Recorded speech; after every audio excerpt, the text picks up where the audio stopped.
Hai Tribuners, jumpa lagi dengan saya Iswidodo, News Manager Tribun Jateng, akan membawakan Tribun Topik yang kali ini topiknya sangat hangat, yaitu membahas tentang putusan Mahkamah Konstitusi tentang sistem pemilu proporsional terbuka atau proporsional tertutup. Karena ini bahasanya sangat berat dan sedang hangat-hangatnya dibahas oleh masyarakat, kita hadirkan tokoh ahli hukum tata negara dari Semarang, Jawa Tengah, yaitu Dr. Muhammad Junaidi SHI MH, yang beliau adalah Wakil Rektor 3 Universitas Semarang. Assalamualaikum Pak Ya, Jun. waalaikumsalam Pak Is, rekan-rekan Tribuner yang saya hormati. Wah, ini beliau masih muda tetapi sudah doktor yang insya Allah sebentar lagi akan menjadi profesor Pak Jun Ya. ya. Amin, amin. Doanya Pak Is. Amin, amin. Tribuners, tidak hanya di Semarang dan di Jawa Tengah sedang hangat membahas putusan Mahkamah Konstitusi tentang sistem pemilu proporsional terbuka atau sistem pemilu proporsional tertutup. Pak Jun, boleh dijelaskan lebih singkat tentang terbuka dan tertutup itu bedanya apa Pak Jun? Ya, ini paling menarik kalau kemudian kita bicara soal buka tutup ya Pak Is. Nah, prinsipnya sebenarnya kalau kita bicara soal proporsional terbuka atau tertutup seperti ini adalah mekanisme Oh, di dalam mekanisme. pemilihan seperti itu yang ada dalam penyelenggaraan pemilu yang diselenggarakan oleh KPU. Nah, kalau kemudian proporsional tertutup seperti itu, maka kemudian kita memilih lambang partai politik, kemudian nama-nama yang sudah disiapkan oleh partai politik itu, mulai dari urutan pertama dan kedua dan seterusnya, nantinya kalau suara memenuhi maka mereka langsung otomatis jadi. Ya, Tidak sesuai urut. dengan pilihan partai politik Oh tersebut. iya iya iya. Nah, berbeda dengan proporsional terbuka. Kalau proporsional terbuka kita disuguhi lambang partai politik dalam kartu suara tersebut, sekaligus kita disuguhi nama-nama kandidat calon. Artinya bisa mungkin saja masyarakat itu memilih kandidat calonnya secara langsung. Iya. Nah, ini tentunya semuanya ada resiko-resikonya, Pak Is. Gitu, Pak Is. Terima kasih Pak Jun, penjelasan singkat perbedaannya. Proporsional terbuka boleh nyoblos langsung caleg-calegnya, tetapi kalau proporsional tertutup nyoblos gambar partainya. Gitu Pak Jun ya, Ya, gampangnya ya. Dan lembaran kertasnya pemilu nanti lebih besar, lebih lebar.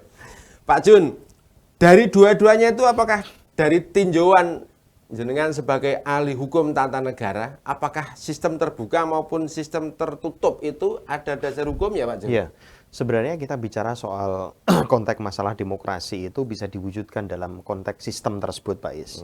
Apakah kemudian terbuka atau tertutup? Pada zaman Orde Baru seperti itu, kita melihat bahwa kekuatan daripada lembaga negara itu, kekuatan dari pemerintah itu, kekuatan daripada demokrasi itu diserahkan sepenuhnya pada partai politik. Tapi kemudian pasca reformasi menganggap bahwa partai politik ini terlalu dominan seperti itu. Dan kemudian semuanya tidak disandarkan pada partai politik. Maka pada saat itu ada alternatif-alternatif. Kita coba-coba. Ya, kita membentuk negara itu kan menyesuaikan situasi dan coba-coba seperti Iya, itu, Pak Is. iya. Apabila beruntung, ya syukur. Apabila tidak, kita menyesuaikan dengan situasi yang ada kembali. Maka pada saat ini, kemudian yang terakhir pemilu 2019, kita menggunakan dengan sistem proporsional terbuka. Terbuka. Nah, itu resikonya juga ada, Pak Is. Jadi Apa itu, kalau Pak? kemudian konteksnya gini, ketika kita melihat bahwa sistem proporsional terbuka ini, maka menjadikan ya peranan daripada partai politik ini seimbang dengan peranan para calon legislator. Jadi masyarakat itu disuruh memilih, bukan hanya memilih partai politiknya, menyerahkan anggota legislatifnya yang akan memimpin mereka, yang mewakili mereka melalui partai politiknya, tapi mereka juga langsung bisa memilih anggota legislatifnya ini semua. Tapi resikonya juga ada, Pak Is. Jadi resikonya ketika kemudian langsung kepada lembaga legislatifnya, tentunya mereka memilih lembaga legislatifnya, mereka cenderungnya pasti memilih orang-orang yang mereka anggap itu terkenal. Kalau Contohnya, terbuka. kalau terbuka. Iya. Contohnya kalau kemudian Pak Is nggak Nyalek. terkenal, saya terkenal seperti itu. Faktanya memang begitu, Pak Gara-gara Tribun seperti itu kan. Nah, maka kemudian dipilihlah kemudian saya demikian. Iya. Tapi kalau kemudian partai politik ini adalah lembaga ideologis. Dia akan memilih caleg-caleg yang memang benar-benar sudah dididik melalui kepartaiannya, sudah dididik melalui proses ideologi partainya, sudah NKRI seperti itu dan Iya. lain sebagainya. Terlepas kemudian kalau proporsional terbuka juga NKRI. Iya. Tapi pendidikan politik itu kan diserahkan oleh partai politik. Itu prinsipnya itu, Pak Is. Kalau sistem terbuka bisa saja caleg yang ujuk-ujuk muncul bisa saja terpilih Pak Iya. Jun ya. Tetapi kalau tertutup, yang menentukan nomor urut jadi ini adalah partai politik itu Pak Iya. Jun ya. Pak Jun, dalam waktu dekat ini, Iya. kata Mahkamah Konstitusi akan memutuskan gugatan yang diajukan oleh PDIP. PDIP mengajukan gugatan agar pemilu menerapkan sistem proporsional tertutup. Iya, Mas. Tetapi faktanya Mahkamah Konstitusi sampai sekarang belum memutuskan. Tapi kemarin sudah ada kabar bocor bahwa Profesor Denny Indrayana mengaku mendapat bocoran bahwa sistem pemilu proporsional tertutup nanti akan diputuskan oleh MK.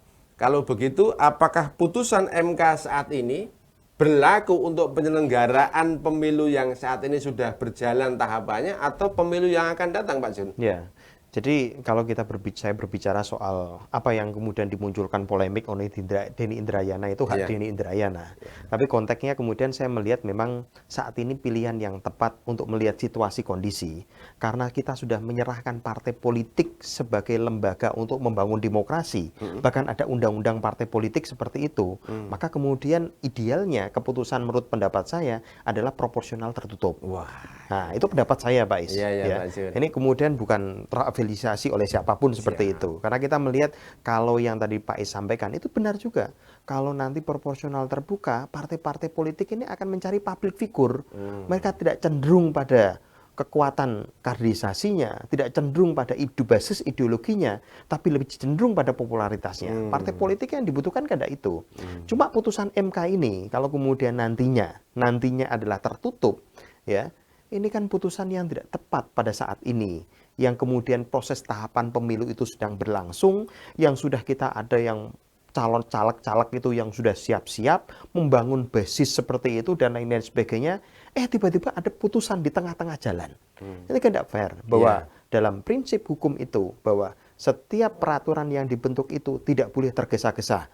Tidak boleh sampai ada pihak-pihak yang dirugikan. Kita tahu sendiri contohnya KUH pidana. ya. KUH pidana itu butuh waktu untuk pelaksanaannya penyusunannya adalah 2 tahun.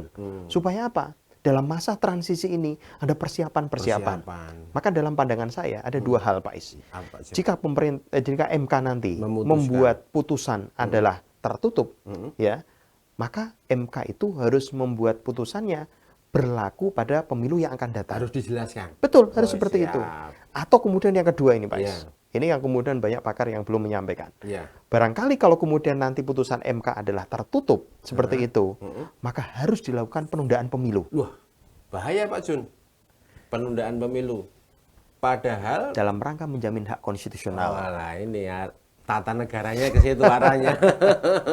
Dalam rangka menjamin hak konstitusional. Para kandidat calon, Para masyarakat, kandidat dan calon, lain sebagainya. masyarakat. Tetapi pesta demokrasi ini kan sudah ada undang-undangnya, sudah ada peraturan presidennya, peraturan KPU dan lain sebagainya. Apakah mungkin ditunda setelah misalnya Mahkamah Konstitusi memutuskan sistem proporsional tertutup? Ada kaitannya ke situ, Pak Jun? Ya, putusan PN juga sama kemarin, Pak. Iya, kemarin batal juga akhirnya. Iya, batal juga. Salah alamat. Tapi PN berani buat putusan seperti itu. Terlepas kemudian ada friksi yang berkembang di masyarakat. Ya, kalau kemudian MK melakukan seperti itu, saya pikir kalau kemudian kita lihat putusan MK itu kan putusan yang sifatnya final, seperti itu, mengikat. Terlepas itu semua, kalau saya melihat perspektifnya, MK ketika membuat putusan ini, dia akan membuat norma baru. Bukan menguji lagi. Bukan menguji lagi. Iya, sama dengan tema-tema kita sebelumnya soal masalah KPK yang Membuat kemudian norma baru ya, membuat Pak Jun, norma ya? baru yang itu yang kemudian dikatakan sebagai fungsinya harusnya soal proporsional terbuka atau tertutup ini adalah kewenangan daripada pembuat undang-undang yaitu DPR. Harusnya demikian. Tapi kalau kemudian diambil oleh MK, hati-hati. Kenapa? MK ini kemudian hati-hati harus melihat dalam perspektif apakah ini tepat pada waktunya putusan itu dikeluarkan atau tidak. Iya. Dan sampai putusan tersebut nanti merugikan hak konstitusional masyarakat. Bukan hanya masyarakat yang memilih, tapi masyarakat yang dipilih juga sama. Tahapannya sudah Iya. berjalan, Pak Jun, Karena ya? ini hak Undang-Undang Dasar itu menjamin hak memilih dan dipilih. Gitu, Pak. Siap. Pemirsa, jawaban Pak Dr. Junedi sudah jelas bahwa apapun yang diputuskan oleh MK harus tepat waktu. Saat ini tahapan pemilu sudah berlangsung, oleh karena itu misalnya MK memutuskan proporsional tertutup, harus dijelaskan apakah ini berlaku untuk pemilu yang akan datang atau penundaan pemilu gitu Pak Jun ya.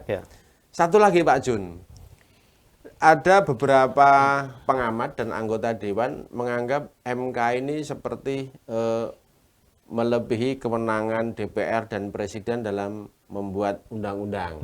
Apabila nanti misalnya putusan MK ini memutuskan proporsional terbuka lah atau proporsional tertutup lah, tidak sekadar mengabulkan gugatan pemohon, tetapi seperti melebihi kewenangannya membuat peraturan baru, membuat undang-undang yang seharusnya ini adalah kewenangan dari DPR. Pak Jun melihatnya seperti apa Pak Jun? Ya, jadi memang kewenangan MK itu hanya menguji saja. Apakah ini sah atau kemudian tidak sah. Beda dengan kemudian membuat norma baru. Kalau kemudian sah tidak sah ini kemudian mengatakan bahwa ini undang-undangnya, ini sesuai enggak? Tafsirannya ini sesuai enggak gitu. Tapi kalau kemudian ini yang kemudian Anda ujikan ini, normanya ini seperti ini. Ya, ini kan terus kemudian terlalu melampaui. Ya, contohnya kalau dalam undang-undang itu mengatakan bahwa proporsional tertutup, terbuka seperti itu. Kemudian tiba-tiba diubah menjadi proporsional terbuka. Nah, ini kan kemudian menciptakan norma baru artinya. Jadi kembali yang kemudian tadi saya sampaikan, idealnya kemudian ya ini bicaranya soal ini sudah tidak lagi menjadi kewenangan, tidak memiliki kedudukan hukum kewenangan daripada Mahkamah Konstitusi. Tapi kalau kemudian kita melihat ya, ketika MK saat ini, MK kan harusnya membuat putusan seperti itu. Putusannya apakah terbuka atau tertutup? Ya, pendapat saya memang jika kemudian dipaksakan MK, ya MK melihat bahwa ini harus kita buat putusan, tiba-tiba kemudian putusannya tertutup seperti itu, maka akan lebih baik kemudian pilihannya ada dua tadi. Tapi kalau kemudian masih tetap mengambil pada proporsional terbuka, ya resikonya tadi saya melihatnya partai politik akan lebih cenderung sebagai lembaga yang menampung ya individu-individu yang popularitasnya kuat seperti itu, tapi tidak melihat bagaimana proses kaderisasi ideologi partai politiknya harus menjadi domain untuk menciptakan negara ini demokratis. Luar biasa Tribuners, obrolan kita makin mengerucut. Saya mau tanya satu lagi jawaban Pak Junaidi sebagai ahli hukum tata negara. Menurut Pak Junaidi di Indonesia ini, apakah lebih cocok diterapkan proporsional terbuka atau proporsional tertutup? Dasar hukumnya apa Pak Jun? Ya, jadi saya lebih cenderung untuk proporsional tertutup. Proporsional tertutup. Betul, ingat Pak. ya pemirsa. Terus Pak Jun, dasar hukumnya karena apa, pertimbangannya kita melihat bahwa kita sudah menetapkan fungsi daripada partai politik. Partai politik itu adalah pendidikan politik kita. Partai politik adalah basis bagaimana kita, ideologi kita untuk membangun bangsa. Setiap partai politik punya kekhasan masing-masing. Dan undang-undang partai politik sudah kita terapkan. Nah, ada pergeseran paradigma politik saat ini. Bahwa ketika kecenderungannya itu kemudian partai politik tidak diberikan wewenang luas, maka pemilihan itu yang menjadi corong demokrasi itu menjadikan lebih ditekankan pada figur-figur yang kemudian dipilih langsung oleh masyarakat. Artinya partai politik tidak cenderung untuk memperkuat basis ideologinya untuk membangun bangsa, tapi lebih cenderung untuk menampilkan ketokohan-ketokohan. Ya, permasalahannya kalau menampilkan ketokohan-ketokohan, nanti yang digampang daripada partai politik itu bukan ideologi partai politik, tapi tokoh-tokoh atau kemudian yang punya banyak apa itu Pak istilahnya? Pemilih, konsisten apa? Pemilih ya. Ketenaran seperti ketenaran, itu. Ya, followernya banyak. Followernya banyak. Ya, itu yang kemudian cenderungnya dipilih. Iya. Yang punya followernya banyak, yang punya ya cenderungnya pasti artis seperti itu dan lain sebagainya. Ini kan kemudian sangat betul-betul meninggalkan dari esensi undang-undang partai politik.